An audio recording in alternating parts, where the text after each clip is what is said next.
Thank you for listening to the Deep Dive Podcast. And now, here are your hosts, Dan and Nelly.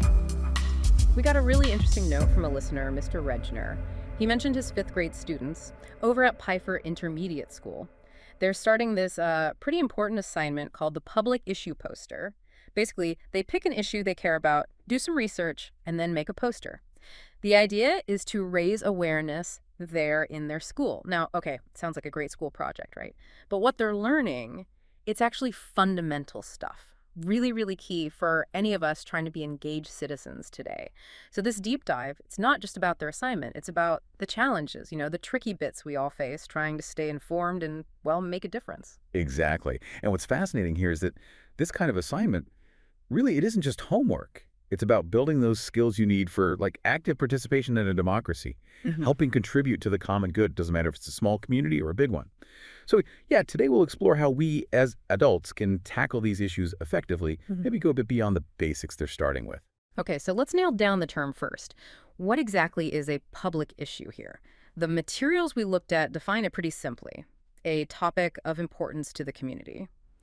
For those fifth graders, Mr. Regner's students, that could be, well, lots of things, right? Like bullying, maybe bike safety, or animal shelters, recycling, saving local parks, even stuff like school lunches or how much kids use cell phones, things that affect them directly. Precisely. And engaging with these issues, understanding different sides, figuring out your own view, that's not just an assignment. It's like flexing a democratic muscle.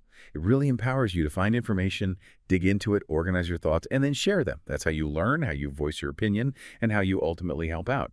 It's how knowledge stops being just facts and starts being, well, useful in the real world. Right. But then comes the hard part, maybe. Actually researching this stuff for the students or for any of us. We're talking looking at almanacs, maybe maps, trade books, magazines, newspapers, photos even. And then there's the whole online world, websites, social media. It's just a flood of information sometimes. Can feel pretty overwhelming. Oh, absolutely. And that brings up the critical question, not just where do you find info, but how do you know you can trust it? Our sources really stress this point. The standard for credibility, it's got to be high. It's definitely not enough to just say, oh, I saw this thing some random person posted online. We need, well, a more careful approach when you're checking things out. The material highlights about 4 key things to look for. First, is it current? And is it objective?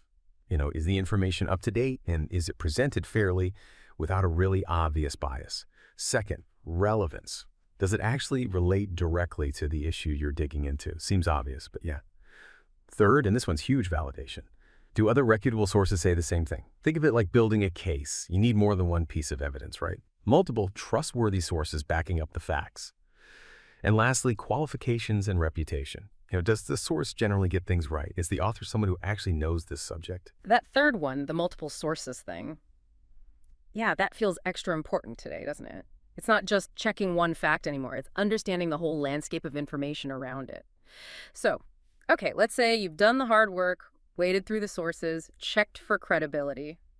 What next? How do you make sense of it all? And then, share it. Yeah, that's about cutting through the noise, isn't it? Our sources suggest really focusing. Identify the main idea, the core message, and then find the key supporting details that back it up. It's not just summarizing everything. It's about figuring out what really matters, what strengthens the point you're trying to understand or make. Then the challenge is making that clear to others. And for getting it across, like with those posters Mr. Regner students are making, visuals can be super helpful. Things like clear tables, maybe graphs, charts, or just the right kind of digital image. The sources mentioned the goal isn't just dumping data, it's guiding people to understand it quickly and efficiently. Exactly right. And if you connect all these dots, choosing an issue, really digging into sources, checking them carefully, then communicating clearly. That's how you move beyond just knowing some facts. It's how you become genuinely well-informed. And that's how you can actually make an impact. So the difference between just having information and, well, maybe influencing the conversation a bit. So wrapping this up, what's the main takeaway from this deep dive for us, not just the fifth graders? I think it really highlights that being an informed citizen, it's not a one-off task.